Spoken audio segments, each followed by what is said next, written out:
ଝରଣାସାହି ଗାଁରେ ବାରାମାଂସ ଜବତ, 3 ଜଣ ଶିକାରୀ ଗିରଫ।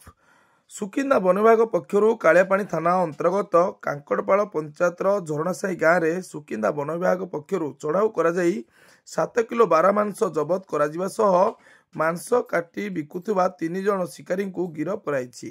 ଅଭିଯୁକ୍ତମାନେ ହେଲେ ରନ୍ଦା ସିଙ୍କୁ, ଗଙ୍ଗା ସିଙ୍କୁ ଓ ଲଖନ ଗାଗରାଇ ବୋଲି ସୂଚନା ମିଳିଛି। ମାଂସ ରାନ୍ଧି ଖାଇ ବସିଥିବା ବେଳେ ଅଭିଯୁକ୍ତମାନେ ଧରାପଡ଼ିଥିଲେ।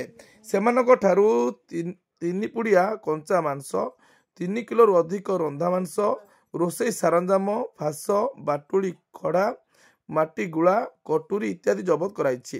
ରେଞ୍ଜର ଦେବେନ୍ଦ୍ର ମାଝୀଙ୍କ ନିର୍ଦ୍ଦେଶ କ୍ରମେ ବନପାଳ ମନୋରମା ହୋତାଙ୍କ ପ୍ରତ୍ୟକ୍ଷ ତତ୍ତ୍ୱାବଧାନରେ ହୋଇଥିବା ଏହି ଚଢ଼ାଉରେ ବନରକ୍ଷୀ ନବକୁମାର ଜେନା, ଦେବାଶିଷ ଦାସ ଓ ରୋଜାଲିନୀ ମହାପାତ୍ର ଏବଂ ସ୍କ୍ୱାଡ୍ ଷ୍ଟାଫ୍ ସୋମନାଥ ମହାନ୍ତ, ପିଣ୍ଟୁ ମହାନ୍ତ, ସିପୁନ ଦାସ ଓ ଜ୍ଞାନ ବେହେରା ସାମିଲ ହୋଇଥିଲେ।